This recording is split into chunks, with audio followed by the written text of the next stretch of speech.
नमस्कार, capital TV का prime time show देख रहे हैं आप। मैं हूं आपके साथ पूजा। हमारे देश में कुछ लोग काफी ज्यादा गद्दार हैं। आए दिन जहर उगलते रहते हैं और देश विरोधी साजिश का हिस्सा बने रहते हैं। दरअसल हाल ही में मुहर्रम के दिन में जो जुलूस निकाला गया था उसमें जमकर फिलिस्तीन के झंडे देखे गए, नारेबाजी भी हुई और फिलिस्तीन का झंडा लहराया गया। और ये खबर सिर्फ एक जगह से नहीं आई। बात बिहार की करें तो बिहार के कई अलग अलग जिलों से ऐसी खबरें आई जहां पे मुहर्रम के जुलूस में फिलिस्तीन का झंडा लहराया गया।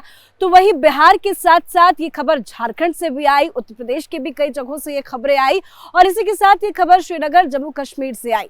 मतलब मुहर्रम के दिन में देश के अलग अलग कोनों से ऐसी तस्वीरें आई जहां पे जुलूस के दौरान फिलिस्तीन का झंडा लहराया गया, नारेबाजी भी हुई। लेकिन सवाल ये है कि आखिर ये कौन लोग हैं, आखिर ये क्या चाहते हैं और इनको स्पॉन्सर कौन कर रहा है, इनकी क्या कुछ मंशा है, क्यों वो इस तरह की हरकत कर रहे हैं। हालांकि इसको लेकर हमारे देश में राजनीति भी जमकर शुरू हो गई है। कुछ लोग तो पूरे समर्थन में आ गए हैं, विपक्ष के नेता, और वो ये कह रहे हैं कि ये कुछ भी गलत नहीं है, क्योंकि जब से ये खबर सामने आई तो लगातार पुलिस की नजर बनी हुई थी। पुलिस ने ताबड़तोड़ एक्शन भी लिया है, कईयों को गिरफ्तार भी कर लिया है और कईयों के नाम पर एफआईआर भी दर्ज हो चुका है।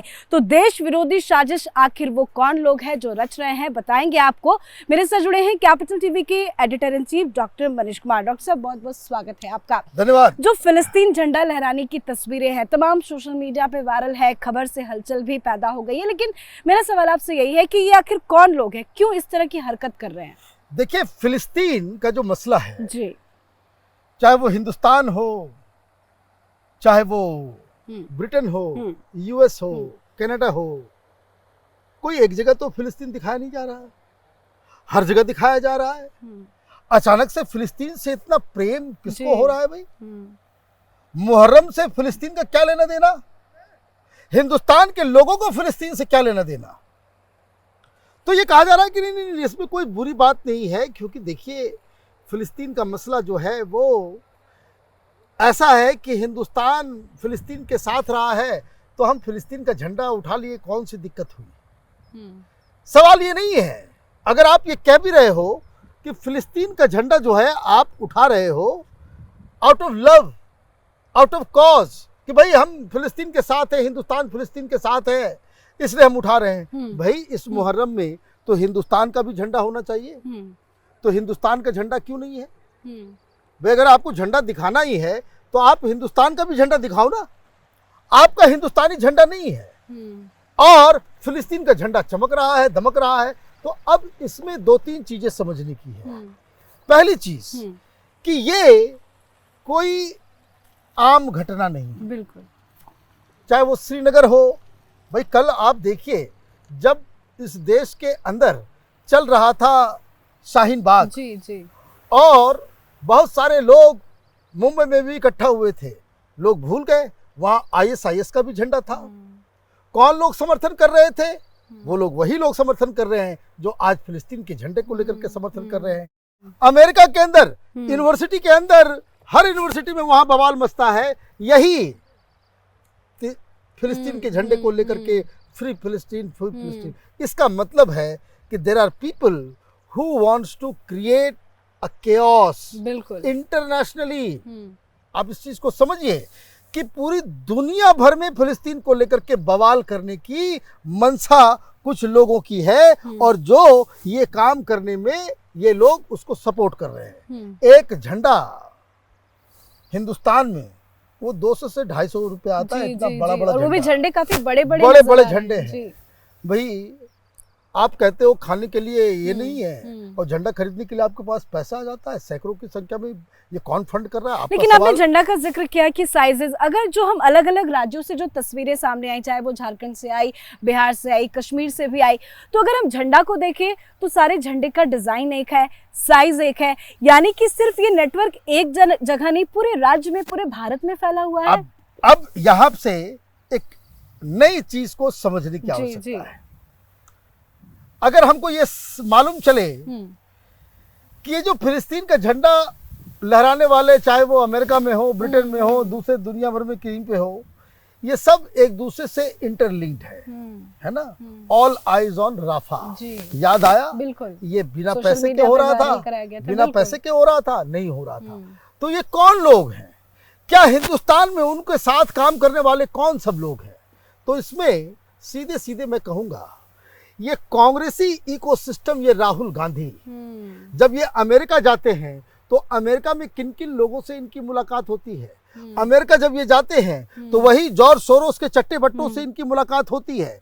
ये एक अफवाह क्रिएट करने की एक फैक्ट्री पूरी दुनिया में बन गई है, जो युवाओं को बरगलाता है और इस तरह के काम करने को उनको प्रेरित करता है। तो अब आप इस चीज को समझिए कि दे आर द पीपल, ये वही लोग हैं जो लोग ब्लैक लाइव्स मैटर, ये वही लोग हैं जो ट्रंप को गोली मार दो, ये वही लोग हैं जो मोदी के खिलाफ जहर उगलते हैं। एक पूरी दुनिया में फैला हुआ लेफ्ट लिबरल कबाल और हिंदुस्तान में जिसको लीडरशिप देते हैं ये राहुल गांधी, ये पूरा का पूरा वो नेटवर्क, इस चीज को समझना जरूरी है।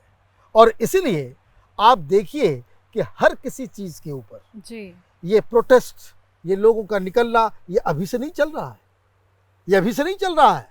और ये मैं इस बात को इसलिए कह रहा हूं कि जो चाहे वो ब्लैक लाइव्स मैटर हो, चाहे वो तमाम तरह के जो प्रोटेस्ट और सारा जो अराजकता जो यूरोप में फैल रहा है या अमेरिका में फैल रहा है, इसके पीछे जॉर्ज सोरोस के नेटवर्क का हाथ बताया जाता है। वही जॉर्ज सोरोस जो मोदी को हराने के लिए, वही जॉर्ज सोरोस जो अडानी को गिराने के लिए 600 करोड़ रुपए देने का जिसने खुल्लम खुल्ला ऐलान किया था, कोई इस पे बातचीत ही नहीं करता। जी। ये तो उसका ऐलान है। आप देखिए कि किस तरीके से अभी अमेरिका, वहां की बेसिकली इसको कहते हैं कि भाई ये जो CIA और उस तरह के लोग हिंदुस्तान के सोशल मीडिया को कैसे इन्फ्लुएंस किया जाए, उसके लिए अलग टीम बनाई जा रही है। करोड़ों रुपए खर्च किए जा रहे हैं कि एक अफवाह गैंग को जो है आप प्रामाणिकता दे दें। जैसे कैसे होता है कि भाई BBC वाले ने कह दिया, अरे सारे के सारे फ्रॉड बैठे हुए वहां पे, देश के अपने देश को इन लोगों ने बर्बाद कर दिया और हिंदुस्तान को भी ये लोग बर्बाद करने के चक्कर में है। ये वो गैंग है जो कुछ भी, आप ये समझिए, ऐसा नहीं कि वो मुसलमानों के लिए लड़ने वाले हैं, फिलिस्तीन वालों के लिए लड़ने वाले हैं। भाई अगर मुसलमानों के लिए लड़ने वाले हो, चाइना के खिलाफ बोलो। चाइना के खिलाफ एक शब्द ये लोग क्यों नहीं बोलते हैं? क्योंकि उसमें चाइनीज फंडिंग आती है। अभी कुछ दिन पहले हम लोगों ने बताया था किस तरीके से जो सेबी की रिपोर्ट आई और उसमें ये बताया गया कि किस तरीके से चाइनीज एजेंट्स के हाथों ये पूरा का पूरा हिंडनबर्ग जो है वो रिपोर्ट तैयार की गई थी, जिसको लेकर के हिंदुस्तान में इतना बवाल मचा। अडानी को घेरना है, अडानी को गिराना है। वो तो अडानी कंपनी बच के निकल गई, वो तो ये लोग बच के निकल गए। अदरवाइज अगर ये कंपनी डूबती, भारत को कितना नुकसान होता, किसी को इसके ऊपर कोई चर्चा करनी है क्या? इस देश के अंदर में तानाशाही हो रही है, तानाशाही हो रही है। और ये तानाशाही का मतलब क्या होता है भाई? प्रधानमंत्री मोदी को इसके ऊपर एक्शन कुछ लेना चाहिए। अगर सारे पूरी दुनिया कह रही है कि भाई तानाशाही हो, तानाशाही, तो तानाशाही दिखाइए कि भाई है वो तानाशाही का मतलब क्या होता है। आप अनर्गल प्रचार, अनर्गल झूठ और सोशल मीडिया के बड़े बड़े प्लेटफॉर्म्स, उन लोगों के साथ मिलके आप एक झूठ का बाजार आपने तैयार कर। और जब ऐसी घटनाएं सामने आती है, जिस चीज का मैंने जिक्र किया, झंडा लहराया गया, तो उस पे एक्शन भी लगातार हो रहा है। कईयों की गिरफ्तारी हुई है, कईयों के खिलाफ FIR भी दर्ज किया गया। लेकिन इस गिरफ्तारी पे विपक्ष के नेता सवाल खड़े कर रहे हैं। वो कह रहे हैं कि ये गिरफ्तारी इलीगल है, गलत है, ऐसा नहीं करना चाहिए था।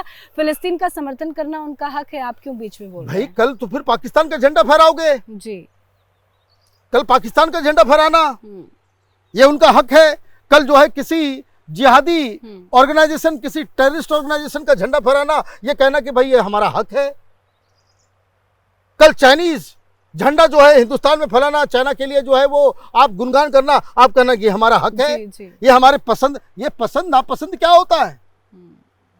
ये पसंद नापसंद क्या होता है? और अगर मैं इन लोगों से ये मैं पूछना चाहता हूं कि अगर कोई शख्स, जिस तरह से ये लोग फिलिस्तीन का झंडा फहरा रहे हैं, अगर कोई चैनल, कोई बड़े लोग, कुछ ऑर्गेनाइजेशन वो इजराइल का झंडा लेकर के अगर आ जाए तब तो इनकी बोलती बंद हो जाएगी। तब तो यही लोग छाती पीटना शुरू कर देंगे कि देखो देखो देखो ये जो पता नहीं कौन सा जो है राक्षस पैदा हो गया और पता नहीं किस तरह से ये जो है नेम शेविंग करेंगे। तो ये सारी चीजें जो है ये अपने आप में बताता है कि इस देश को, यहाँ की सरकार को थोड़ा सचेत रहने की आवश्यकता है। बिल्कुल एक्शन लेना जरूरी है। एक्शन, सिर्फ एक्शन नहीं है, कड़ा एक्शन।